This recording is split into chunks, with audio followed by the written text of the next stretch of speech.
गुरु माता बोली, सीता भले ही तुम ये वस्त्र धारण करो, परंतु तुम ये आभूषण नहीं निकालोगी। एक सौभाग्यवती के लिए आभूषण का ना होना अशुभ होता है। सीता माता बोली, जो आज्ञा गुरु माता। अयोध्या की सारी प्रजा बोली, राम बिना ये अयोध्या शमशान हो जाएगी, सूनी हो जाएगी। फिर ये कैसे करेगी उजड़ी हुई अयोध्या पर अपने भरत का राज तिलक। हम राम के साथ ये अन्याय नहीं होने देंगे। जब राम जी, सीता माता और लक्ष्मण जी उन वस्त्रों को ग्रहण करके महाराज दशरथ जी के सामने आते हैं, महाराज दशरथ जी बोले, सहन कोई कैसे करे ऐसी घातक ठेस, पुत्र पिता के सामने धरे जोगिया भेस। महाराज दशरथ जी बोले, हे विधाता, ये दृश्य देखने से पहले मेरे प्राण क्यों नहीं निकल गए।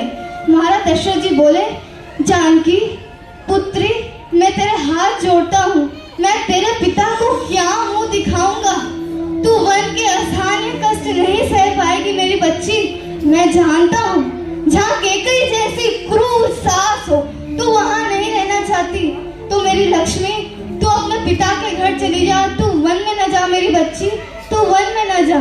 सीता माता बोली, प्रभु मेरे प्राण तो इनके साथ ही चले जाएंगे, तो फिर आप मेरे मित्र शरीर का रखकर क्या करेंगे। मुझे पति चरण सेवा से वंचित न कीजिए, मुझ पर अनुग्रह कीजिए। तो केकई माता बोली, राम तुम जितना विलंब करोगे तुम्हारे पिताश्री उतने ही विचलित होते चले जाएंगे, तुम्हें जल्द ही वन के लिए प्रस्थान होना होगा। तो राम जी बोले, माता आप ठीक कह रही हैं। माता मुझे आशीर्वाद दीजिए कि मैं आपके वचनों को पूरा करके मैं आपको सुख दे सकूं। राम जी जब गुरु वशिष्ठ के पैर छूने जाते हैं तो गुरु वशिष्ठ बोले, राम तुम्हारी कीर्ति का सूर्य सदा दीप्तिमान रहे। और जब वो दशरथ जी के पैर छूने जाते हैं तो महाराज दशरथ जी बोले, अब ये दशरथ आशीर्वाद लेने के भी लायक नहीं रहा, ऐसा पिता तो कोई काल में नहीं हुआ है। तो राम जी बोले, पिताश्री हमें आपकी महानता पर सदा गर्व रहेगा, आप शोक न करें।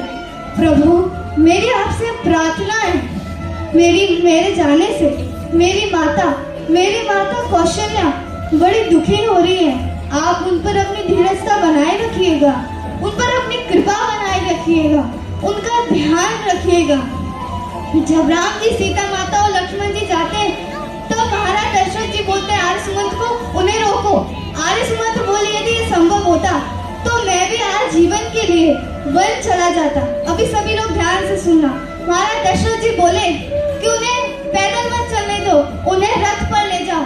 सीता के कोमल पैर है, कोमल पैर चलना योग नहीं, उसे रथ पर ले जाओ। उसके बाद जब आर्य सुमंत चले जाते हैं तो महाराज दशरथ जी बोले, राम मेरी आंखें तुम्हारी सदा राह देखती रहेंगी। महाराज दशरथ जी को क्या पता था कि जब उनका बच्चा वापिस आएगा उनके श्री चरणों में, तब उसके श्री चरणों उसके पुत्र को उसके पिता के मिलेंगे नहीं, वो जीवित ही नहीं रहेंगे, स्वयं महाराज दशरथ जी। उसके बाद जब राम जी और सीता माता और लक्ष्मण जी जब रथ पर बैठते हैं तब सारी प्रजा बोलती है, ये कैसा राजा है, अपने पुत्र को वन में भेज रहा। तो राम जी बोलते हैं, मेरे पिता ने इतना बलिदान किया, अपने वचनों को पूरा करने के लिए इतना सब कुछ कर रहा है, आप सभी को ऐसी बात करते हुए लज्जा आनी चाहिए। मेरे पिता ने एक पुत्र की तरह पाला, तो एक पुत्र की तरह बनकर आपको उनको सहानुभूति देना चाहिए। तो आप उनके प्रति ऐसी बात कर रहे हैं, आपको उन्हें सुख देना चाहिए। मेरे जाने के बाद आप भरत के साथ राज्य तिलक करने में सेवा करना और मेरे पिता का ध्यान रखना। आप प्रसन्न मन से मुझे विदा कीजिए। तो सारी प्रजा बोली कि राम तुम यहाँ नहीं रहोगे तो हम भी यहाँ नहीं रहेंगे, जहाँ आप रहेंगे वही हमारी राजधानी होगी। और फिर जय जयकांड होने लगते हैं, श्री रामचंद्र की जय।